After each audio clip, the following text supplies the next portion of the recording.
Hi, and welcome to another episode of Red Couch Chronicles. I'm Danielle. Today we're going to be talking about one of my very favorite topics to speak about. However, not necessarily one of my favorite experiences to go through. So if you are interested, I implore you to come back and have a seat with me on the Red Couch.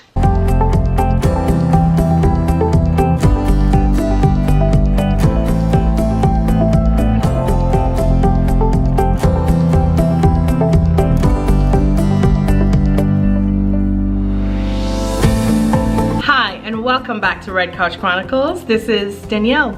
Before I begin, let me just encourage you to look down to see if you are subscribed to my channel. If you are not, kindly do me a favor and do so today. If you are, as usual, I give you the thumbs up and I say thank you for supporting me on this journey. Also, if you are subscribed and if you like this video, be sure to comment in the comment sections below, like and share this video so that others may be able to come on this journey with you. Well, guess what?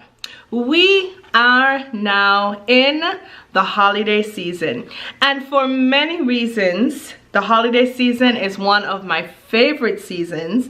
However, as a single Christian woman, the holiday seasons is not my favorite season out there, simply because this is a time when many people get booed up and many people get together, they're lovebirdy, they're holding hands, they're walking in the cold and they're all cuddled up together while I sit at the functions or on the bench or wherever it is that I am, and I watch them be honeymooned up together while I sit by myself with my other single Christian sisters by ourselves wishing, I wonder if that could be us, or I wonder when that will be us. But as I have been a single Christian woman, like I've shared with you now, going on 10 years, can you believe it? 10 years. I have had the privilege, through of course the Lord just pouring into me, of coming up, or rather I would say experiencing 4 ways with which you can take the sting of being a single Christian woman off of you during the holidays. And we all know what this looks like. I mean, you go to office parties. This is the season of parties and dressing up. You get invited to dinners. You go to dinners. There are other people there with their husbands or their wives. You get invited to office parties. People are there with their honeydews, or like I said again, their husbands or their wives. So you go to events or concerts, whatever have you, you name it. Or even if you are so lucky to get time off from work and go home to spend time with your family, there's always going to be an auntie or an uncle or even your mom or your dad wondering, well, is there a special guy in your life? Is there a special girl in your life? What is going on? And so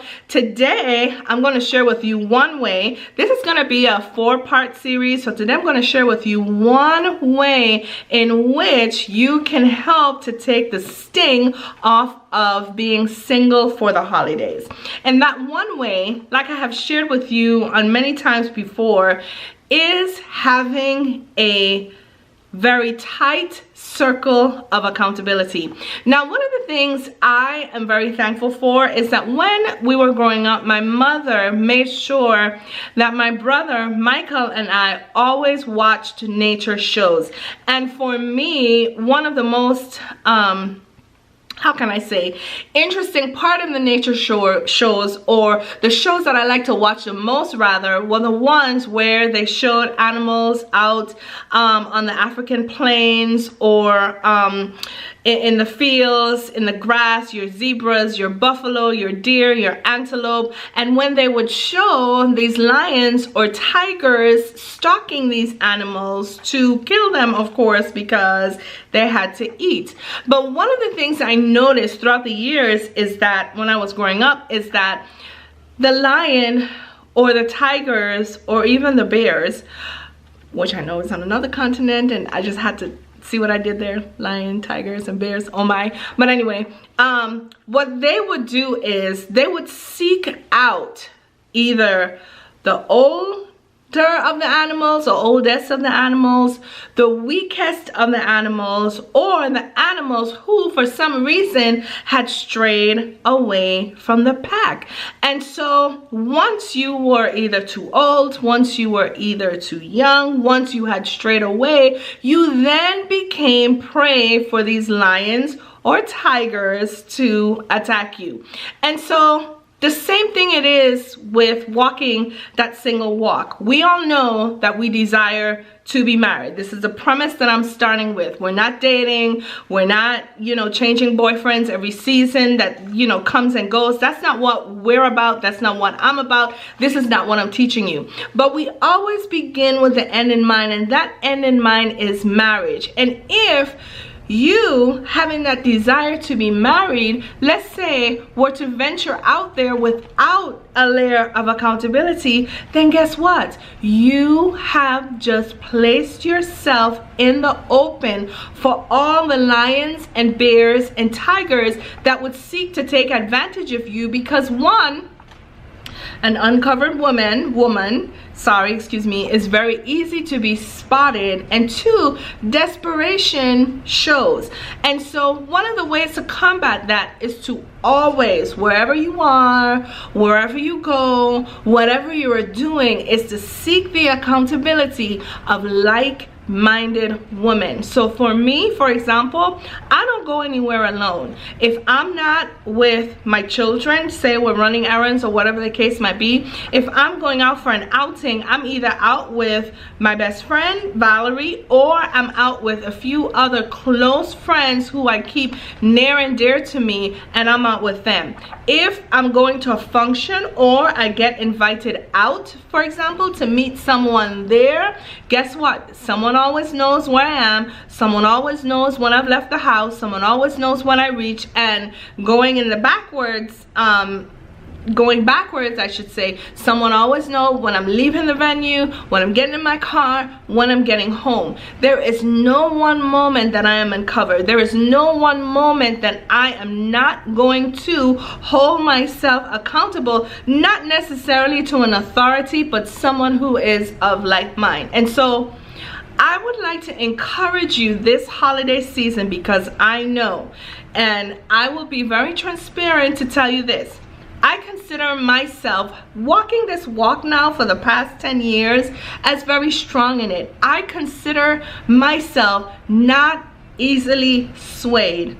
But I will be honest with you, the holidays are the hardest season for me to get through, because I find that's when I find myself longing to be with someone. That's when I find myself longing for cuddles, or longing for the touch, or longing to be missed, or longing to be loved, or longing for my phone to give me a notification and someone is texting me to say, hey, I'm missing you, or hey, I'm thinking about you. And so one of the ways to get through that, my dear sisters, single Christian sisters, and my dear single Christian brothers, is to make sure, whether or not you are seeing someone, interested in someone, that you are doing it with accountability, and especially if you are single with no prospects, that you are always covered by the love, the respect, and the accountability of people you hold dear.